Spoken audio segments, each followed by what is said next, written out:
This next mission is probably the hardest one so far.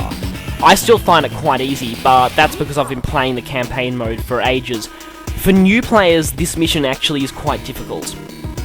And I love this opening.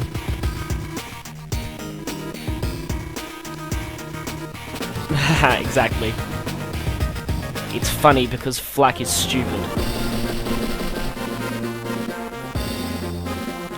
But, as he is heavily implied by the title of this mission, we're not going to be facing Flak this time. Yes, this is the first mission where you're against a different commander. I told you we'd get to fight Lash pretty soon.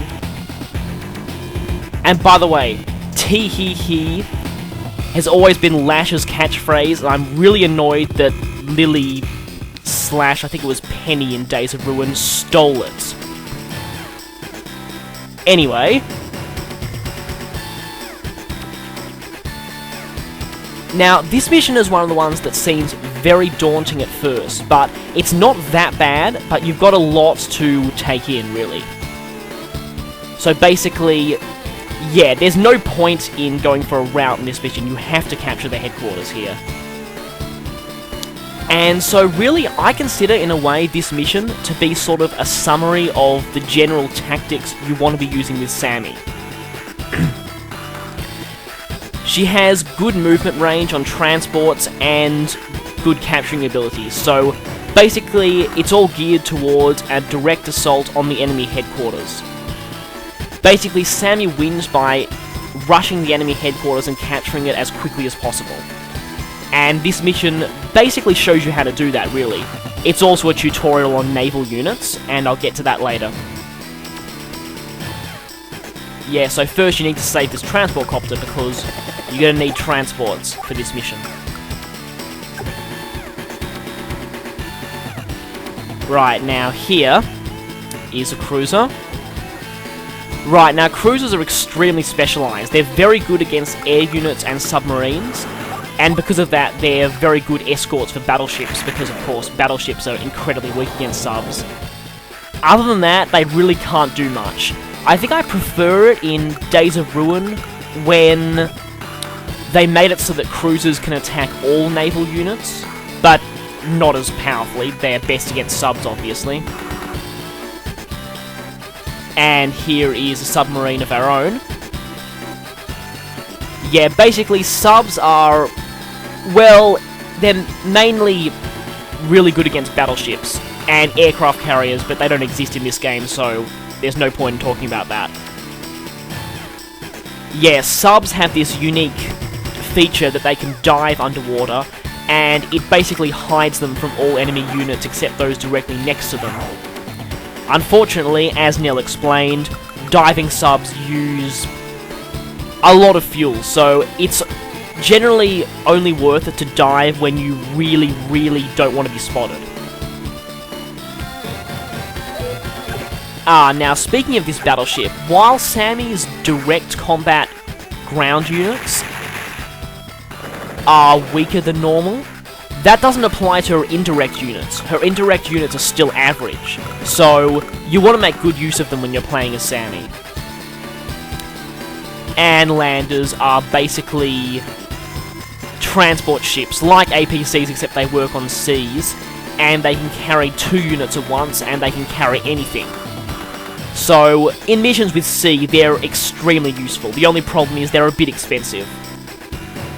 But, you know, in maps that have a lot of sea, you will need to use them a lot, because they're your only way of transporting things like medium tanks across seas.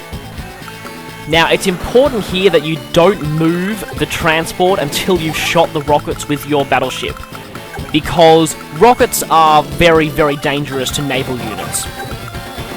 And we'll want to load up this APC and head out for that base, even though we're not really going to actually get it until the end of this mission.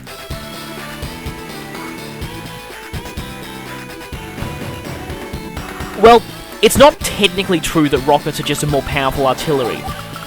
Rockets are very powerful and effective against almost all types of units. They're even really good on naval units, so they're a good defense against sea units. And here Lash explains that basically this mission is on a time limit. But, yeah, you would capture the HQ by day 7 anyway, so Sam is good at finishing missions quickly, so it doesn't really matter that much. Of course, new players have a tendency to panic here once they find out that this mission's timed, but it's not that much of a big deal. I know I panicked when I found out about that when I first played this game. And as Nell said at the beginning, it's hard to keep that base away from the enemy, but you can rush it and hope it doesn't become much of a problem. And what I was saying about rocket units is, even though they are very powerful, they do have one serious weakness. Their movement type is tires rather than treads. That means that they are pretty much massively slowed down on any terrain other than roads. So that's something you really need to watch out for. In maps with lots of forests, or even just plains, they're very, very hard to move around. So artillery have more mobility. Now get rid of that sub. And I don't think it's worth it just to finish off that rocket. I can just move my battleship into a better position. That cruiser, since the sub is out of the way near our headquarters, that cruiser's not going to pose a threat to us. So we can just save it for hitting with the battleship for power ranking. Now advancing with artillery, a tank and mechs in APCs on that factory. Base, whatever. And, by the way, in case you don't know, APC stands for Armoured Personnel Carrier. Just a random bit of trivia. And I can safely say, we won't be needing this sub anymore at all.